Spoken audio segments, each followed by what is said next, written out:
Damon Lindelof has taken a firm, public stand by declaring he will refuse to collaborate with ABC or Disney unless the suspension of Jimmy Kimmel Live is lifted immediately. This bold statement shines a light on a heated controversy within the entertainment industry, the kind of situation that forces us to ask what lines should or shouldn't be crossed when it comes to comedy and corporate consequences.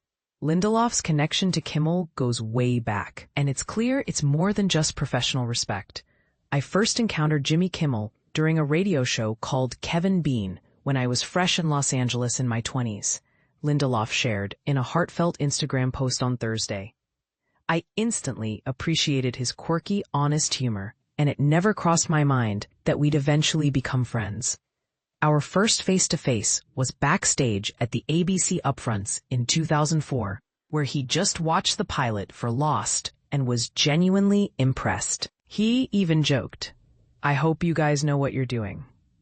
Over the past 2 decades, Lindelof has grown close to both Kimmel and his wife, Molly McNerney, who plays a crucial role as co-head writer on Jimmy Kimmel Live.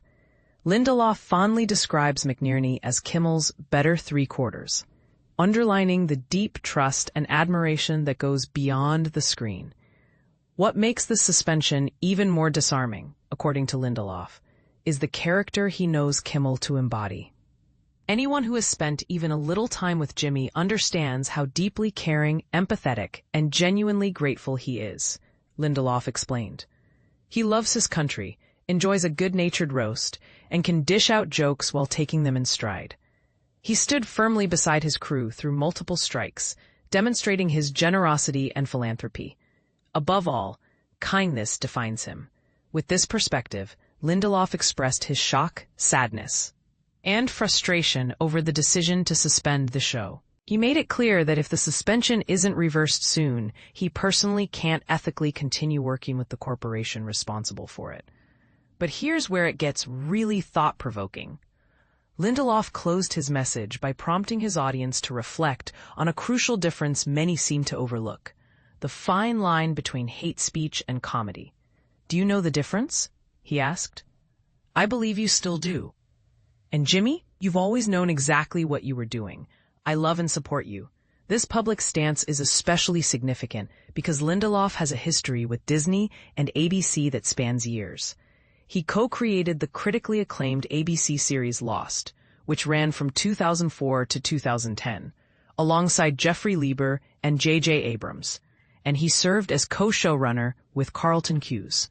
More recently, he was an executive producer and writer for HBO's DC series Lanterns, showing his ongoing influence in the TV and film world. His last work with Disney involved a Star Wars film script in 2023, a project he eventually departed from. Prior to this, in late 2022, he had assembled a writer's room for a highly secretive Star Wars project centered on Daisy Ridley's character Rey, which was set to be directed by Sharmeen Obaid-Chinoy. However, by March 2023, Lindelof was replaced by Stephen Knight, with Lucasfilm requesting his exit from the project. The timing of Lindelof's refusal is tied directly to the news that broke on Wednesday about the suspension of Jimmy Kimmel Live. This followed the host's controversial remarks concerning the tragic murder of conservative activist Charlie Kirk. Kimmel's monologue criticized MAGA Republicans for attempting to dissociate themselves from the suspected shooter, Tyler Robinson, calling out political maneuvering around a terrible event. Over the weekend, things hit a new low, with some in the MAGA camp desperately trying to paint the kid who murdered Charlie Kirk as anything other than one of their own, all in an effort to gain political points, Kimmel said during his Monday episode's opening. This sparked a swift and polarized backlash, leading ABC to suspend the show. Lindelof's public support for Kimmel and his refusal to continue collaborating with Disney or ABC under these circumstances highlights deep questions about corporate censorship, comedic boundaries, and personal loyalty. Is this an example of standing up for free speech, or should networks be held accountable for their hosts' words? And where do we draw the line between humor and offense? What do you think? Should comedians like Kimmel be given more leeway under the banner of free speech, or do companies have the right to step in when controversy erupts? Are Lindelof's actions a necessary stand or an overreach? Join the conversation and share your thoughts below. This is one debate that's far from settled.